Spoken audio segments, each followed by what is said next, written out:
Hello everyone, welcome back to our channel. आम्ही त्र्यंबकेश्वरवरून नाशिकला पोहोचलेलो आहो आज आणि छान अशी मी रेडी झाली आणि आता आम्ही जाणार आहोत सुला वाईन्सला. सुला वाईन्स तर तुम्हाला माहीतच असेल, नाशिकच्या जवळ आहे. नाशिक आणि त्र्यंबकेश्वरच्या मध्ये आहे.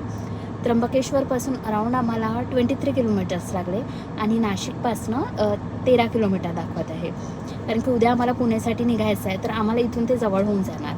आणि तसं पण आज माझा बर्थडे आहे, तर त्यामुळे आम्ही विचार केला की आम्ही सुलामध्ये आजचा टाईम घालूया. चलो, आमचे ड्रायव्हर आलेले आहे. आता मी निघतो पुढे.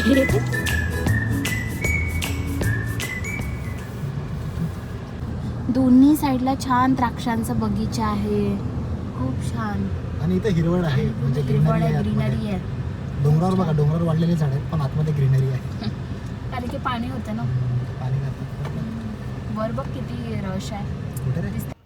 जर तुम्ही वीकडेजमध्ये येण्याचा प्लॅन करत असाल तर त्याचे 600 रुपीज पर पर्सन चार्जेस आहे, आणि जर विकेंडला येण्याचा प्लॅन करत असाल तर त्याचे 1000 रुपीज आहे.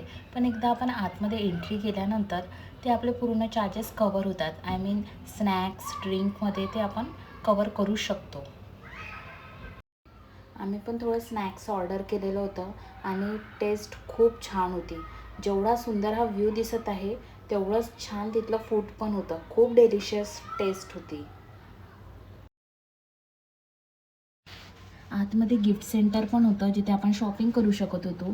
तिथे मग होते, ग्लासेस होते आणि काही बॅग्स होत्या, अजून बरंच काही होतं. पण मला थोडं ते एक्सपेन्सिव्ह वाटलं. सर्व कॉस्ट त्याची एक्सपेन्सिव्ह होती. खूप अशा छान छान फोटोज क्लिक केल्या आणि सुला वाईन्सला जाण्यामागचं माझं जे पर्पज होतं की सुंदर अशा फोटोज क्लिक करायचं, ते मी पूर्ण केलं. आणि त्यानंतर आम्ही गेलो आमच्या हॉटेलवर आणि तिथे गेल्यानंतर यांचा स्विमिंग करण्याचा प्रयत्न सुरू होता, जो की तुम्हाला दिसतच असेल. नेक्स्ट डे मॉर्निंगला ब्रेकफास्ट केला आणि चेकआउट करून आम्ही निघालो आमच्या पुढील प्रवासासाठी, म्हणजेच पुण्याला जायसाठी.